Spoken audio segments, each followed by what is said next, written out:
Israel is a remarkable democracy. Even under existential threat from day one, continuing to this day, it has established one of the most vibrant democracies and economies and cultures in the world. Hello, I'm Jonathan Tobin, editor-in-chief of the Jewish News Syndicate, JNS.org, and you're listening to Top Story, a weekly podcast where I analyze the most important stories happening in Jewish news around the world. Each week, I will break down politics, foreign policy, and culture to provide insights into what is going on behind the headlines. Hello, and welcome to Top Story. Thanks for joining us.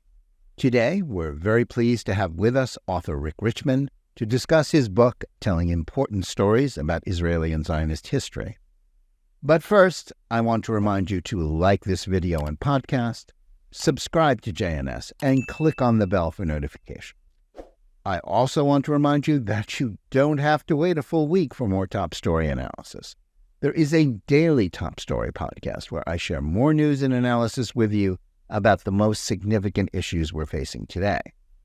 You can find the daily show under Top Story with Jonathan Tobin on the JNS channel on Apple, Spotify, Google Play, or wherever you get your podcast. Also, I'd like to let you know that JNS is also on Telegram. You can find the latest news, including Top Story and other JNS TV content there, by subscribing. And now, to today's program. Never in the 75 years since the State of Israel was born have its people, or Jews in general, been more divided. The debate inside Israel, which is ostensibly about judicial reform, but which has exposed deep divisions between Ashkenazi and Mizrahi, secular and religious, liberals and nationalists, threatens to do real damage to not just the country's political culture, but to its economy and national defense. As is readily apparent to anyone who studies the issues honestly, it's not really about how much power the Supreme Court or Knesset should have, or even, as the protesters against the government of Prime Minister Benjamin Netanyahu claim, about saving democracy. Instead, it speaks to fundamental questions about the nature of the Jewish state, whether it should try to be a normal country or one in which Jewish traditions predominate, and even more importantly, who should run it. Right now, it's not clear how this struggle will be resolved, or which side will ultimately prevail, and what the consequences to the country will be, no matter the identity of the winners. And those consequences will be felt not just in Israel, but throughout the Jewish world. As such, it's such a fractious moment. Perhaps the best thing Jews should do is not so much to sharpen their arguments against each other, but to revisit their history and trying to not just remember it, but to absorb its lessons as we seemingly continue to advance into an abyss of anger and misunderstanding that may make our divisions irreparable. Doing that is easier said than done, not least because so few people know the history of the last century of Jewish life well, other than a few key bullet points about the Holocaust and Israel's birth and early wars. But it is more important than ever that we at least try to learn about the struggles for Zionism and what the life stories of several key actors in that saga have to tell us. As much as many today try to reinterpret these struggles in the light of new radical and Western and anti-Zionist theories, the annals of Zionism are replete with important lessons. The lives of men and women like Theodor Herzl, Chaim Weizmann, Louis Brandeis, Ze'ev Jabitinsky, Golda Meir, and Ben Hecht all have a lot to teach us.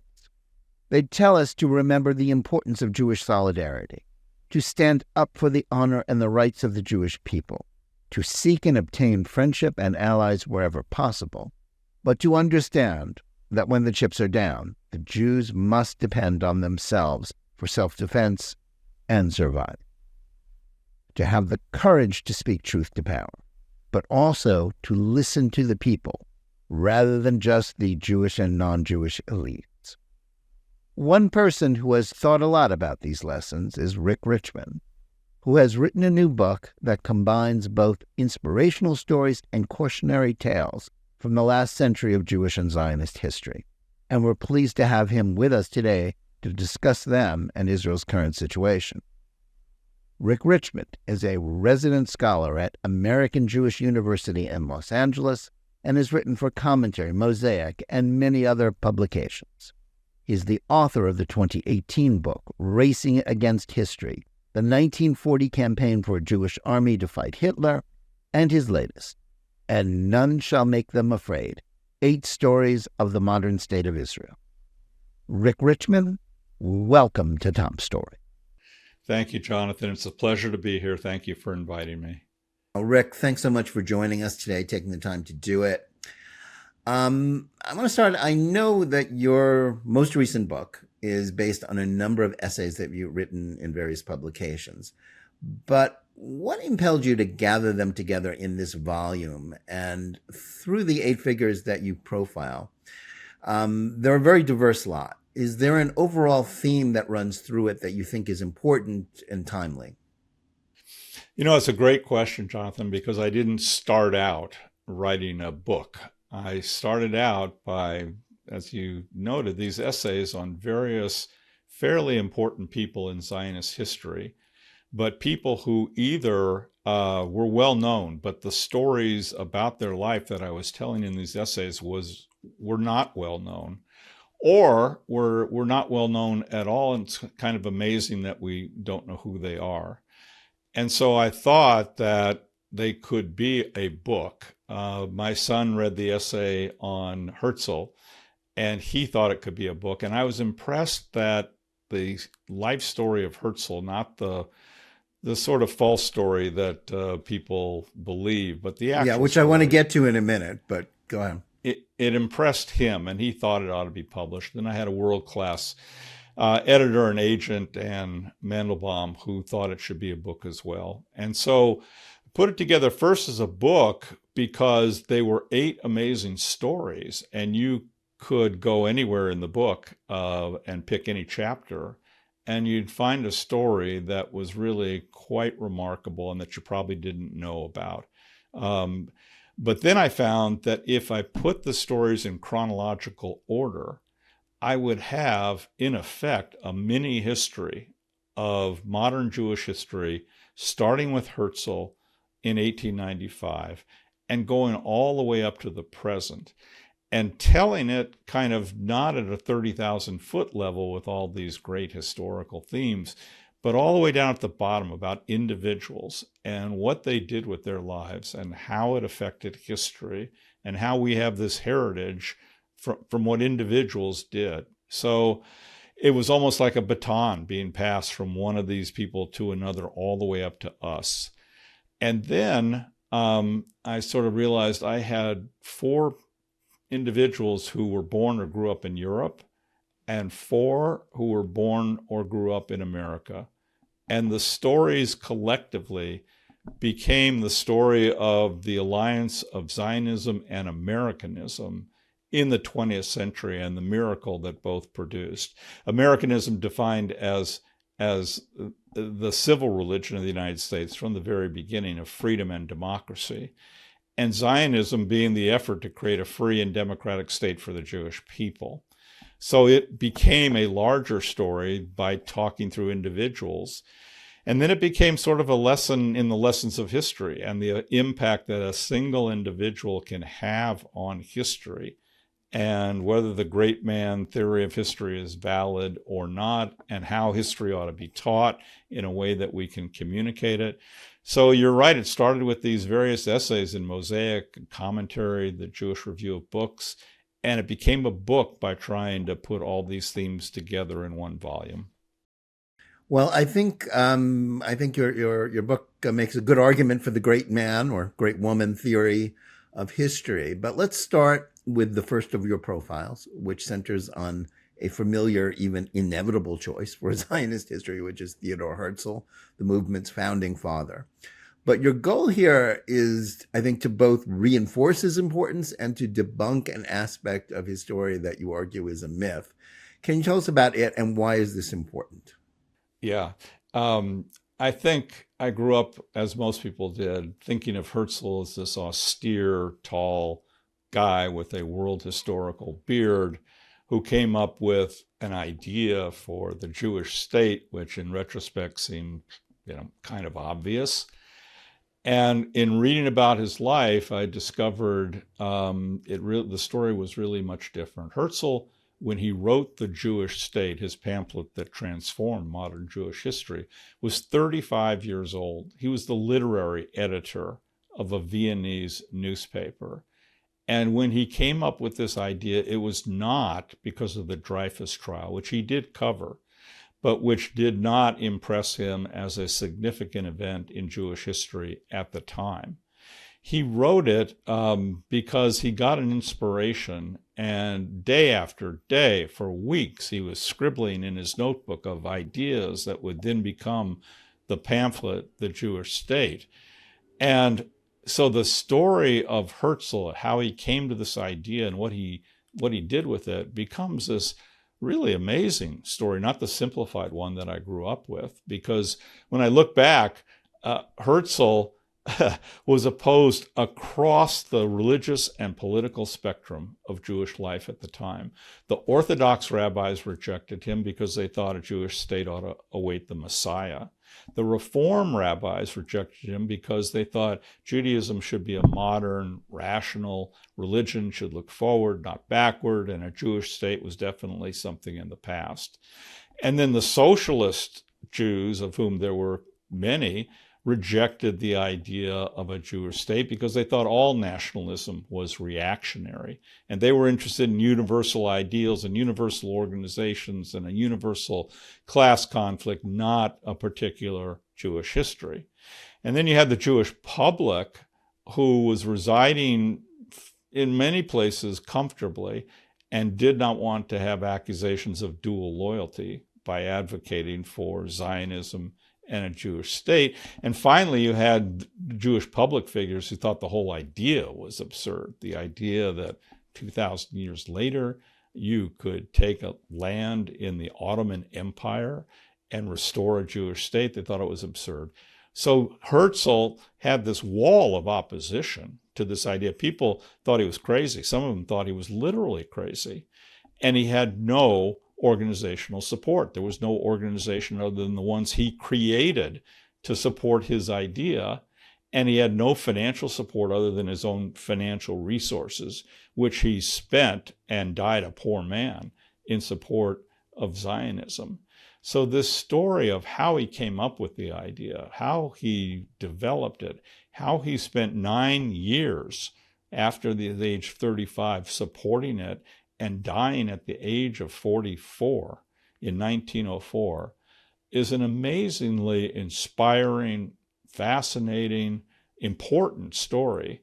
And I certainly wanted it out there because it is definitely not the idea that we think of as a simplistic idea that he came up with and others carried forward. Yeah, I think I think your chapter goes into some history which is familiar, some not so familiar, I think, to the average reader. And then, of course, there were others who had written, who had formulated ideas about Zionism in the decades before Pinsker, Nordau. But also, I think it was very interesting how you talk about his personal influences. His reading of Disraeli's novel. Disraeli, of course, a Jew who had been converted as a child, but spent his life being very proud about his Jewish background, the British Prime Minister at the in the 1870s and 60s, and how a character from one of his novels might have impressed him. His membership in a German patriotic fraternity also. And then I think, if I'm reading you rightly, that you think it is not so much Dreyfus, which, as you say, initially he thought Dreyfus was guilty, as most people did, before more of the evidence came out in that case, that it was the election of Karl Lueger, the anti-Semite, to be the mayor of Vienna, which was Herzl's home, and the reaction to Lueger, a populist anti-Semitic demagogue that sort of helped push him along towards the idea that there must be a Jewish state, that Jewish life in Europe can't go on as it is. Yeah, Herzl was born in 1860 in Budapest. He grew up in Vienna, but born in Budapest. And in 1867, when he was 7 years old, law was passed giving Jews equal rights everywhere. They could enter the professions. They had the greatest freedom they had seen in 2,000 years. And Herzl wanted to assimilate into the society that seemed to be welcoming him.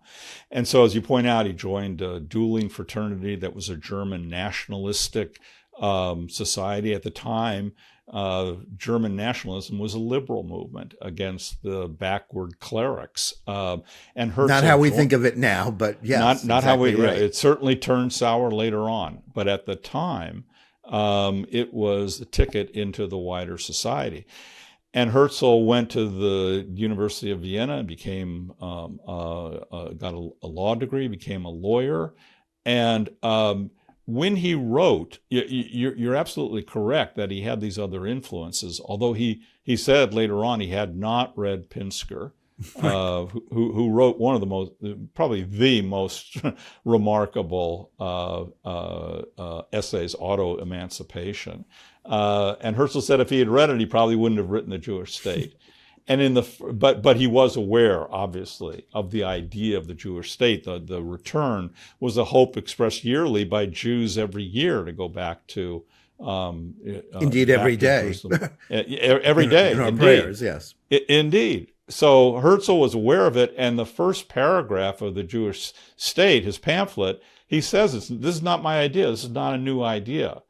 His new idea was to transform the effort from a charitable one that the Rothschilds and the Hirsches supported, or that intellectuals talked about in salons, into an issue of international relations. And he went from country to country, not just Britain, Russia. He met with the Sultan several times. And this one individual turned it into an issue discussed at the highest levels of government, throughout the world. And that was what he brought to the effort. He was an impressive individual, but he thought of a new way of making the idea of a Jewish state relevant to the great powers of the time, which were the imperial powers of the time. And the effort he made and the things he wrote, we forget he was a playwright and he was a journalist. So he used words. It really impressed upon me that we're the people of the book, but we're also the people of the words. We didn't have much other means of power, but the power of ideas, well expressed over and over, with a personal commitment of one's life to it, had a tremendous impact on everybody around Herzl. And that's really the contribution that he made. Yeah, very important. Let's move on to the next story that you tell, which is of Supreme Court Justice Louis Brandeis, a key figure in both American legal history and Zionism. What can we learn specifically from him and how he came to Zionism from a starting point that was very much opposed to it? Yeah. Brandeis is another remarkable story because he was born in Louisville, Kentucky. He grew up in Kentucky. And his parents had moved from Prague in 1848 after the failure of the revolutions back then.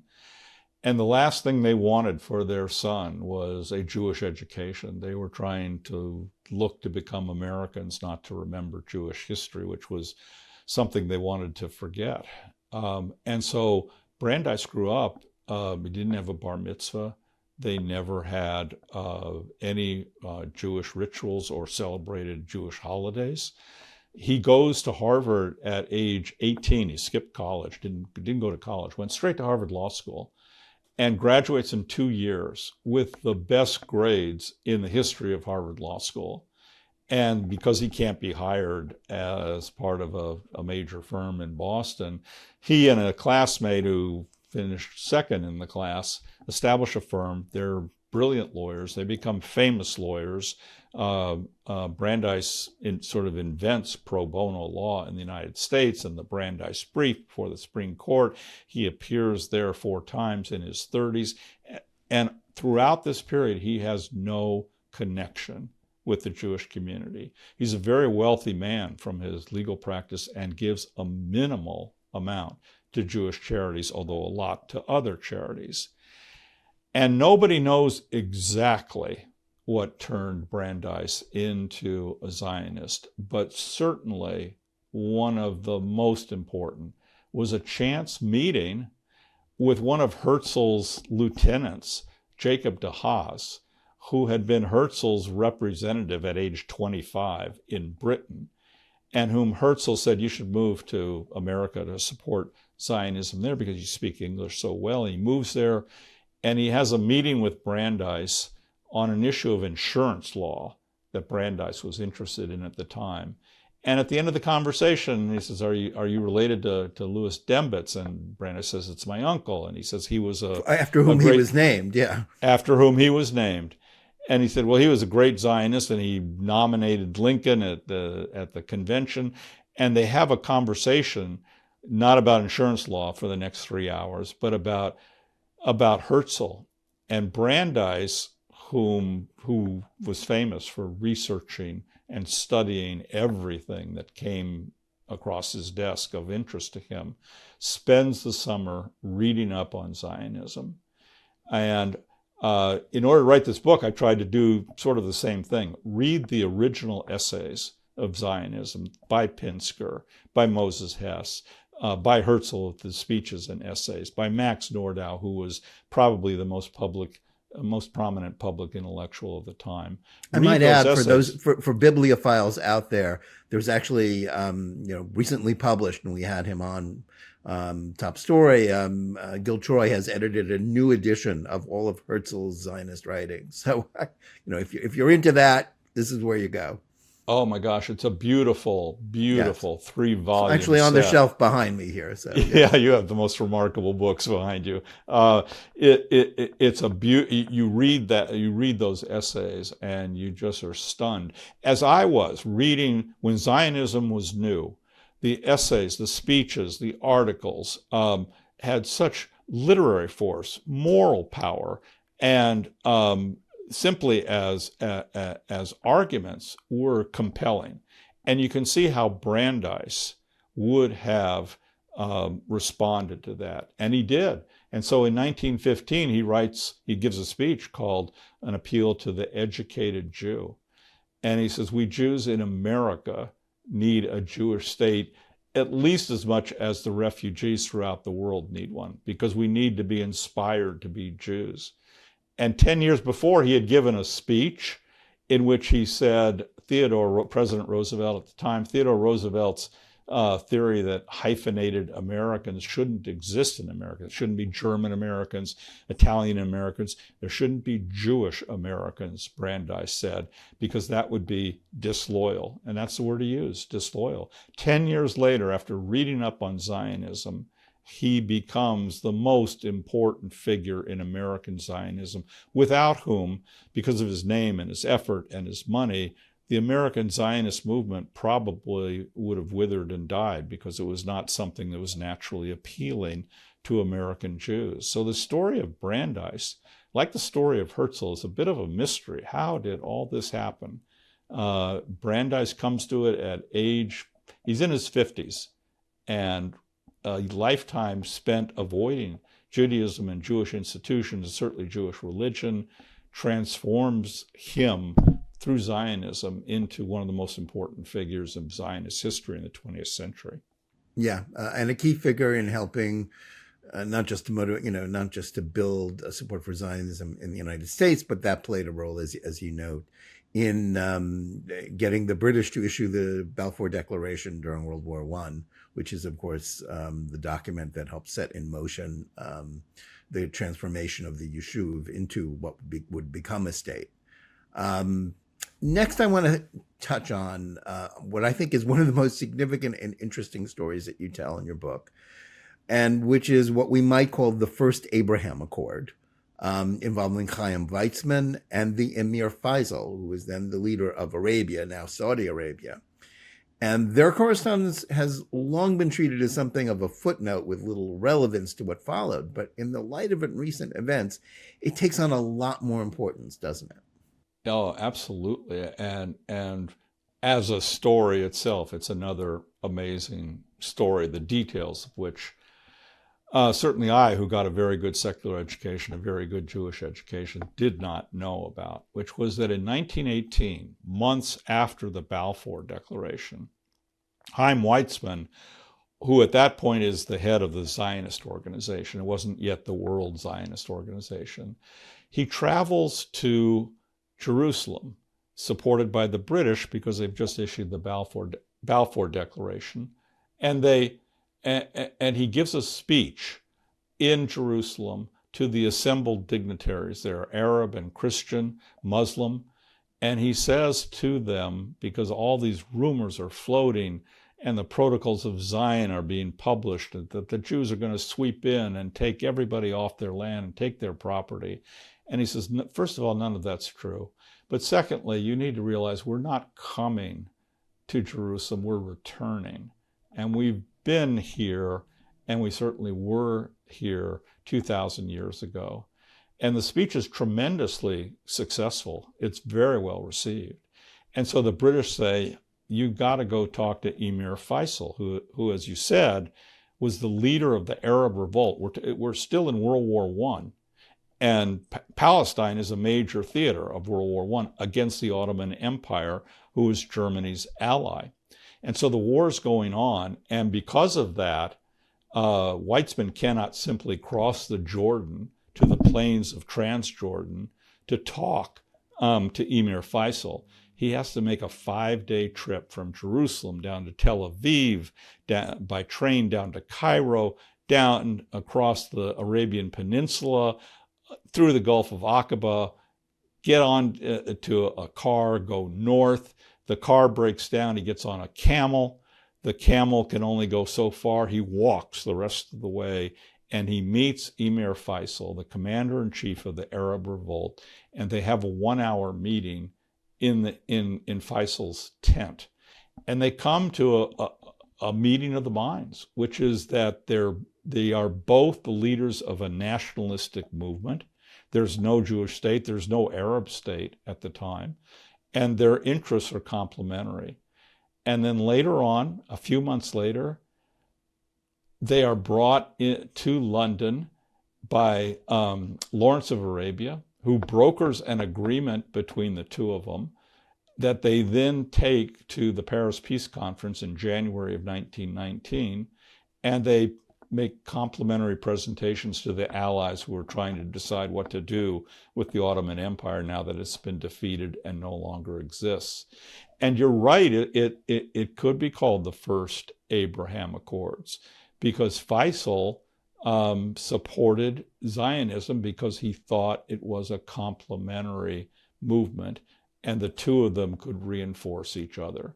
And when I came to this story, I thought at first, well, this is an interesting footnote, an interesting story, but what's the real effect? And then I came across the letter that Faisal wrote, gave to Felix Frankfurter, who was a young Zionist in Paris at the time, and got published in the New York Times. And the letter is one in which Faisal says, we are welcoming home the Jews, and their movement, Dr. Weizmann's efforts, complement ours. And the significance of this being in the New York Times is that this elevates it into an event that everybody's aware of. It's not simply a little footnote, interesting story of history. It's an indication that at the very beginning, Zionism and Arab nationalism were allies against a common enemy, which at the time was the Ottoman Empire. And 100 years later, here we are in the same situation, only Iran, a Muslim but non-Arab country, is occupying the same historical role. Yeah, I think that's it. It is very important, not just because of the parallels and because now the House of Saud, which deposed Faisal and the Husseinis from control of the Muslim holy places in what is now Saudi Arabia, sort of rejected this idea, and because anti-Zionism throughout the world, and which is really anti-Semitism, the modern version of anti-Semitism, takes the idea that Jews are colonizers, that Zionism is imperialism, but Faisal got it that the Jews, as you say, were coming home, and that they, the Jews were the indigenous people of the land of Israel. And they were, had a right to self-determination, just as the Arabs were seeking the right to self-determination against foreign domination. And that's a message that I think should resonate, not just for those who study history or those who want to promote diplomacy with the Arab world, but for people living in the United States, for Jews to understand that Zionism, that the depiction of Zionism by, left-wing ideologues through critical race theory, which, sees it as a form of white privilege and white oppression, that nothing could be farther from the truth. That that Zionism is the national, the movement for self-determination of the Jews who belong there, and we can't emphasize that enough, I think. Yeah, Zionism was really the last great national movement of the 19th century into the beginning of the 20th century, and that's what Herzl indeed saw. He saw the Italians had formed a state. Rome had become the capital of, in effect, a new state. The Bulgarians, the Greeks, the Serbs, they had all formed states for their peoples. And Herzl's statement was, well, why not the Jews? Why not Jerusalem? And so, yes, it was a movement that was definitely part of the time. And we forget, although Faisal knew, that from the 1880s forward, the biggest population in Jerusalem were the Jews, not the Arabs or not Muslim. In the wider area of Palestine, it was different, but in Jerusalem, definitely the biggest population was the Jews. And Faisal was interested in a large Arab state, combining Medina, Mecca, Damascus, and Baghdad. Those were the cities he was interested in. He actually wasn't interested in Western Palestine, the portion of Palestine west of the Jordan River, because there were so many Jews there. He himself did not want to rule over that. Yeah, and that's why Zionism. Yeah, the fixation of on the idea that Jerusalem was key to Islam is really a 20th century creation. It is. It is, and the proof we have of that, among other proofs, is that Emil Faisal, the most important Arab figure at the time, the commander-in-chief of the Arab revolt that led to independent Arab states, believed that as well. Yeah. Now, I know for you, like me, Ze'ev Jabitinsky is a special hero, and in the chapter on him, and he had a long, varied, and interesting life, but you chose to highlight his activities in the 1930s after Britain has already begun to betray the promises it made in the Balfour Declaration, just as the Jewish people needed a home and a place of refuge. What can we learn from what he said at that time? Well, Jabatinsky was, as you say, a remarkable figure. I see behind you on your bookshelves two volume each biographies of Jabatinsky, 1,000 pages each. A remarkable figure, and trying to pick any one period of time to discuss is itself a challenge. The reason I picked the story I did, which was Jabatinsky and the Peel Commission, was that the Peel Commission in 1936 and then 1937 was the British effort to come up with an idea that would solve the violence that had begun in 1936 with the general strike by the Arabs. And what they were coming up with was the idea of partitioning Palestine. It had already been partitioned once in 1922 by Churchill, who divided Transjordan off from what was historically considered Palestine, and had given it to one of Faisal's brothers. And now they were proposing to divide it again, and divide it in a way that was guaranteed to fail. The Jewish portion of Western Palestine would be a minuscule state whose population was more dense than England at the time. And the idea that it could withstand an attack, much less provide a refuge for hundreds of thousands of other Jews who needed a place of refuge at the time, was absurd. And Jabatinsky met personally with Churchill, and he informed Churchill of this. And looking at some of the op-eds that Churchill wrote at the time, I found language that virtually word for word comes from a memo that Jabatinsky provided him. So Jabatinsky and his relations with Churchill had an important effect, but his public speech... Yeah, I think we should note that, unfortunately, Churchill was not in power at the time. This was during his wilderness years when he was opposing the government, first of Baldwin and then of Chamberlain, who were bent on appeasing Germany. You're absolutely correct. He was a member of Chamberlain's Conservative Party at the time, but not the leader. But he was already an influential person, and because he opposed the Peel Commission report, he, in effect, stopped its adoption by Parliament. And what Churchill said was, we really should go to the League of Nations because they've given us a mandate to create a Jewish state in Palestine. This postage stamp of a state that will be overrun in a minute and isn't sufficient for Jewish needs, even if it isn't, is a violation of that mandate. And I won't vote for it until the League of Nations tells us we should. And with that sort of strategy, the vote in Parliament did not approve the Peel Commission division of Palestine at that time. So Jabatinsky had a very important figure. He's the intellectual father, really, of Likud and Menachem Begin and Benjamin Netanyahu. So he's an important figure for various reasons. But this incident illustrates in a single story, I think, how important his language, his words, his commitment was. And that's why I put it in the book where I did. Yeah, I think you touched on that incident, but then you could not resist but then discussing Jabatinsky's famous prophetic speech in Warsaw on Tisha B'Av in 1938, which spoke of the need for Jews to be evacuated from Europe. To read it now is so haunting, and it's kind of hard to fathom the desperation which motivated Jabatinsky. He could see what was happening. He wasn't the only person who saw the storm clouds as Germany was growing in power.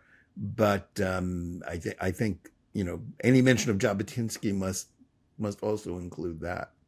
It's what we have, unfortunately, is only a few paragraphs of the entire speech he gave on Tisha B'Av in Warsaw, which was the center of Jewish civilization, really, in Europe at the time, in which he said, I see a volcano. My hair has gone white trying to warn you to get out. But he also said, I want to convey some optimism. Maybe not me, but my son will see a Jewish state. And it's an amazing speech of both warning and optimism, prophetic in the Hebrew Bible sense of a prophet. And it's one of those documents, one of those speeches that we all ought to know about, like memorizing the Gettysburg Address, or people used to do, I think, in American high school. This is one of those speeches that people certainly should know about because it was important, and it gives you an insight into how influential Jabatinsky was. Yes. Now, it's particularly timely to be speaking of Golda Meir this week that we're recording this, because a movie about her has just opened in the theaters. There's a new biography of her by Deborah Lipstadt that was also just published. There's so much in her long life of service to Zionism to discuss, but you hone in on a few key facts and one incident, the 1938 Evian conference, which she attended. Tell us about that and why you chose that. I mean, Meir had a very important life of service, to Zionism, obviously concluding with her term as prime minister. Tell us about what she, why that's so important. Yeah, Golda Meir is another one whom we recall as the 71-year-old grandmother who became prime minister, the first woman to lead a Western state in history. And the movie, I think, effectively conveys what she went through during the Yom Kippur War, and how remarkable she was during that period. What I was trying to do in my story was tell a story, and a much earlier story, about how she became the woman who would fulfill that kind of role. And what I chose was, as you say, the Evian Conference in 1938, which came right after the Hitler's Anschluss, taking over Austria, taking over more Jews in 5 days than he had taken over, than had left Germany in the preceding 5 years, and doing to them brutally what it had taken him 5 years to do in Germany. It was a horrible, horrible situation. And FDR thought he had to do something. He calls a conference, 32 nations. They meet in Evian, France. And Golda Meir is there, sitting in the back row, not as a delegate, because the conference did not allow any Jewish organization to officially be there as delegates or make statements in public.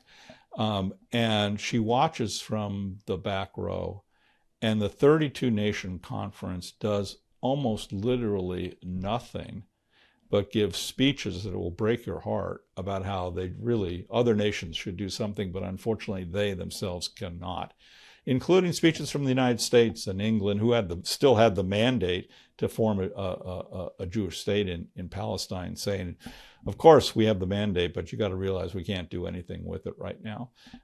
So you read these speeches and they're heartbreaking, and you think, what was the impact on Golda Meir?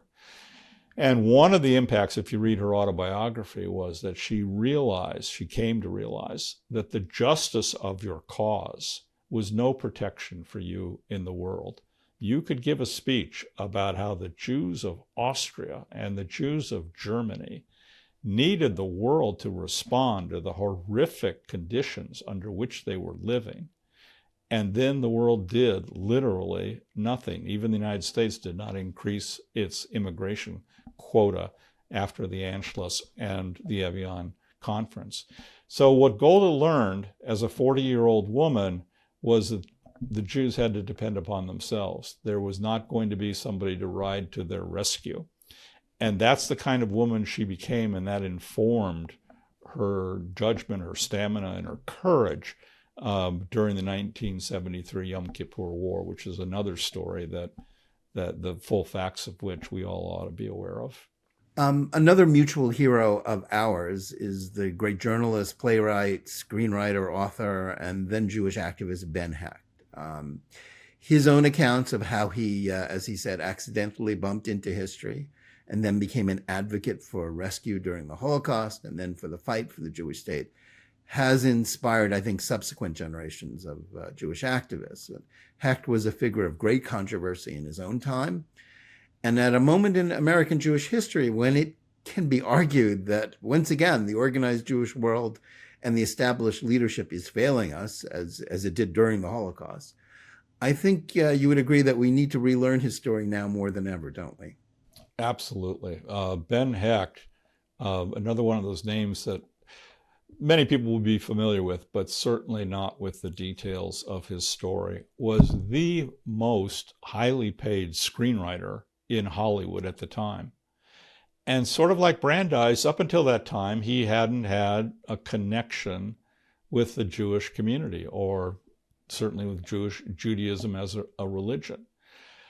But he got converted in sort of the same way that Brandeis did, because he wrote that, as you alluded to, that he was walking down the street and bumped into history in the form of Peter Bergson, who was one of Jabatinsky's young assistants. He was 27 years old, who had come from Palestine to assist Jabatinsky in Jabatinsky's efforts to build support for a Jewish army in the United States in 1940.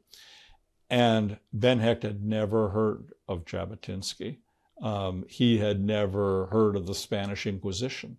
He had no real Jewish background, but he was inspired by hearing the story of Herzl and Jabatinsky and seeing what was happening in Europe. And then he was shocked at the passivity of the American Jews, because their leadership at the time was taking the position that they did not want this to become a Jewish issue in the eyes of the public.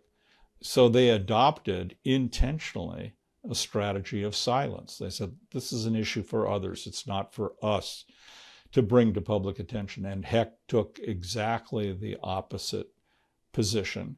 And he wrote plays and gave speeches and wrote essays that when you read them now just jump off the page to you. The language is so incredible and so impassioned and so powerful and so heartbreaking, because it wasn't the majority view even then. But his story, another indication of what a single individual in history can do, because with no organizational support, indeed organizational opposition, he brought the issue to the attention of the public. And for various reasons, as discussed in the book, he bears a large measure of credit for the formation of the Rescue Board in January of 1944, the only organized effort that the Roosevelt administration made to try and save the European Jews. And they saved thousands through the Rescue Board. And as you know, in our tradition, every life is a world. So every life that was saved is important. But it was so late. And too little and too late. Too little, too late. But had they listened to Ben Hecht, it would have been earlier and much more effective. And so reading Hecht, seeing what he did with his life, is another amazing story. It's amazing we have so many of these stories, such a small people, a statistical blip, a small percentage even in America at the time, which was one of the places where they mainly lived, produces people of the caliber of the people we're talking about. Yeah, I mean, Hecht's life is full of those. You tell some of the stories in your chapter on him, not the least of which is how he basically organized Jewish gangsters in Los Angeles to help raise money to help fight the British during the revolt, during the pre-state era. But he's an amazing figure, an angry person who was angry at the Jewish establishment, which he never forgave for their passivity, but certainly someone I think who we need to learn more about. Now, of all the Zionist heroes in this book, I think the one that might be termed a tragic hero, even though tragedy touches on the lives of all of these people, is Abba Eban, Israel's diplomat extraordinaire, but someone who would also wind up rejected by the Israel that he helped found, something that I think many of his admirers in the diaspora never really understood. And indeed, sort of any Jew in America sort of over 50, Eban was this incredibly important figure on television, explaining Israel at the UN and Washington. He was the great champion of Israel, sort of for Jews abroad. But what does Eban's story have to teach us? He's another story of an individual who comes out of nowhere and affects history. Because when we start the story of Eban, Israel has just declared its independence, and it needs a spokesperson in the UN. And who does it choose? A 33-year-old professor of Hebrew, Arabic, and Persian literature from England. And 5 days later, there is 33-year-old Abba Eban in the UN Security Council pitching the case of Israel, which is under attack by 5 Arab armies. And the speech is remarkably eloquent. I quote parts of it in the book, and it's another one of those speeches that you probably haven't read, not you, Jonathan, but most people, and it will jump off the page and inspire you. It certainly inspired the people in Israel who were thrilled to read it. And the New York Times and Commentary Magazine at the time, which was a liberal journal, which had opposed in an article by Hannah Arendt the formation of the state in May, said that Eban's words were so effective and so eloquent, it called to mind the speeches of Churchill. He's 33 years old, and that's how effective he was. And now jump to the end of the story, or perhaps the middle of the story. When Golda Meir resigns, Abba Eban thinks he's the logical person to become prime minister. He's in his late 50s. He has an international reputation. He's extraordinarily eloquent. He had been foreign minister for 8 years. Foreign minister, ambassador to the United States. He had held all these positions. He spoke Hebrew, Farsi, and Arabic, so he could communicate with others in the Middle East. He thought he had a lifetime of achievement already, and he was the logical person. And it turns out he was the least logical person in the eyes of the Israeli public, because they thought of him as sort of this British, eloquent guy, but not the guy they needed at the time. They didn't need speeches, they needed action. They needed somebody like the person who became prime minister, which was Yitzhak Rabin, who was strong, silent, had a military background, and he became the prime minister. And who despised Eban. Yeah, and they didn't get along, and Eban gets written out of future Jewish history. And 25 years later, he's awarded the Israel Prize, the most prominent, prestigious prize in Israel, for his lifetime achievement to Israel. But it's 25 years late, and at the time he receives it, he's got a condition that doesn't allow him to speak. And so in one of the another heartbreaking moments of history, he receives an award for his eloquence, his words, his continual speeches on the world stage and actions too. He's close friends with Henry Kissinger and others that had an important impact. We don't have time to tell that story now, but it's there in the book. And he has this impact, and he's not able even to attend the ceremony and give a speech of gratification or acceptance. So he represents in a single story, in a single individual, the impact that people can have, a single individual can have in history, and the importance of the impact that this one did. Yeah, and also I think, sort of people who aspire to be leaders can't be disconnected from the people they seek to lead. Because, he was the one among those who really helped establish the Jewish state, but the people who made up the Jewish state were not, Oxbridge Dons and, people who really related to his, multilingualism or to his, erudition. They wanted someone who was an authentic Israeli, who represented their interest, who could speak to their interests. And Eban was for them just a figure of the diaspora for all of his greatness. And there's something very sad, as well as, sort of in his last years, even before he became ill, he left Israel. He moved to New York because there was nothing for him in Israel anymore. Right. He after he left the foreign ministry, when he did not get a position, he wasn't prime minister. He didn't even get a position. Yeah, he was thrown out of the cabinet by Rabin. Yeah. He said it was 2 years before I could walk back into the foreign ministry. It was such an emotionally difficult experience for him. And as you said, he moves to New York. And we of our age know of him as somebody who did PBS programs and wrote beautiful books. We don't know of the earlier years, which is a very important part of not only his story, but our story, the story of 20th century Jewish history, and that's why I've included it in that sense. And yeah, I think it was an interesting and actually quite important choice. Now, another interesting choice that you make is in your last chapter, your last of the 8 figures that you profile, which is about someone who is not only living, but is still active in Israel's affairs, which is former Israeli ambassador to the United States, Ron Dermer, who's currently Minister of Strategic Affairs, close aide, and collaborated with Prime Minister Netanyahu. Why, of all contemporary Israeli and Jewish leaders, did you pick Ron Dermer to feature in your book? In fact, you're actually asking the question in a very gracious way, because the question I usually get is, why is Ron Dermer with these 7 other historic great people who have lived their lives and had effects on history, and Ron Dermer's in the middle, if anything, of a diplomatic career? Why him?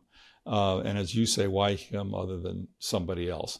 And the answer is that he illustrates one of the themes of the book, which is that Jewish history is a baton that's handed from generation to generation, starting with Herzl, going through these other six individuals, and being handed to Ron Dermer. If you know his story, which was he grew up in Miami Beach. His father was the Democratic mayor of the city. His older brother was the Democratic mayor of the city. Ron Dermer went to the University of Pennsylvania, the Wharton School. He got an Ivy League education. He was on his way to London to get a graduate degree at Oxford or Cambridge, and he got introduced to Natan Sharansky, who was trying to form a political party at the time in Israel of Russian immigrants. He helped him do that, and his life changed as a result of that interaction and living in Israel. And he moves there, he makes Aliyah. And then he's appointed by Netanyahu, whom he meets through Sharansky, to be the economic attaché in Washington at the Israeli embassy. And in order to do that, if you're an American citizen, you have to give up your American citizenship, because for understandable reasons, you can't have a foreign diplomat with constitutional protections of American citizenship on American soil. So Ron Dermer is faced with a decision whether to give up his citizenship and further this career in his new state. And to do that, you have to fill out a single-page form at the State Department. It's a single page with a lot of white space, and it's very succinct. It says, if you want to give up your American citizenship, you should realize it's an extraordinarily valuable asset, and you can't get it back. Are you sure you want to do this? Please sign under penalty of perjury that you do, if you do. So you can just sign that one page. You have to sign that one page in order to become an Israeli diplomat if you're an American citizen. And Dermer did something very important, much more equally important to signing the page itself. He attached to it a 625-word essay. And it is the most beautifully written essay that, in my own opinion, everybody who's interested in this story ought to read and know about. It was called Proud to Have Been an American. At the time, there was a famous song by Lee Greenwood called Proud to Be an American. His essay was called Proud to Have Been an American. And he talked about, let me just read you one paragraph from it. When I think of freedom, I think of Lincoln. When I think of courage, I think of Normandy. When I think of justice, I think of Martin Luther King Jr. America has shown me the power of freedom to change the lives of individuals, of nations, and the world. I left America because I wanted to help another nation I love defend the freedoms the state of Israel, that Americans have taken for granted. And in serving the state of Israel and working to secure our common future, I will champion those ideals all my life. It's the most succinct statement of the alliance of Zionism and Americanism that I can think of. And I wanted to include Dermer in the chapter, if only to call attention to that essay that he wrote, which I think everybody who's interested, ought to read and know about. And so Dermer is an important person. He picked up the baton. He's carrying it now. He's one of many, but he's an important person, and his story illustrates the extraordinary commitment that individuals have made to Zionism and the impact they've had by doing so. Yeah, and I think it sort of closes out your theme about Americanism and Zionism that sort of begins with Brandeis, So it does come full circle. Now, as we close out our program, I'd like to ask you, after all you've learned in the writing of this book, how optimistic are you about Israel today in light of some of the terrible divisions that are tearing Israeli and diaspora Jewish society apart? Where are you now about, this is a collection of inspiring stories, but we're at a kind of a dark time right now. Well, we're in the middle of a story, obviously. September 12th, the Israeli Supreme Court is going to hear a petition to declare unreasonable the action by the Knesset of passing a law that the Supreme Court can't use this inchoate, really undefined standard of reasonableness to overrule virtually anything that the Knesset does. So a clash is coming up and we're in the middle of a story. But I'm actually optimistic. The reason I'm optimistic is here's a state the size of New Jersey and suffering and subject to existential attacks from rockets to the north, to the south, a major power trying to build a nuclear weapon with the explicit goal of destroying it. And week after week, the people who oppose the judicial reform movement of the government are in the streets, and they're allowed to be in the streets. And that would not happen in any other country in the region. And it's a reflection of the fact that Israel's a remarkable democracy. Even under existential threat from day one, continuing to this day, it has established one of the most vibrant democracies and economies and cultures in the world. And this debate that's going on, I think, is an important one. I think you've written, Jonathan, that it extends far beyond judicial reform. It's really a question of politics, power, culture, religion, land, populism, the relationship of secular and Haredi citizens. Everything is in this stew. But it's amazing that Israel has been handling it in the way that a democracy should. And hopefully we'll come out of this with a solution that's reasonable, to coin a standard, and enables Israel to go forward. Because while all this is happening, the real threat is the threat of Iran. That's the existential threat to Israel today. And that's why my personal opinion is there ought to be a unity government that ought to address that issue and leave to the next election the issue of whether what the current government is doing is good or bad. Well, let's hope your optimism is rewarded. I think that's an important note to close on. Rick, thanks so much for joining us today and for your fascinating insights on Israel's history and Zionism history. Good luck with the book. It's a very good read. I recommend it.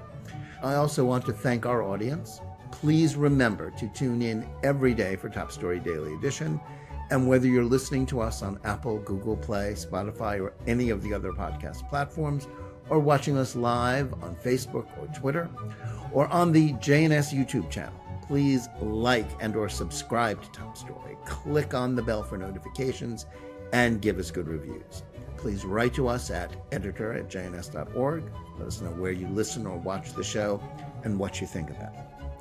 And remember, keep reading and thinking for yourself, and we'll see you again next week.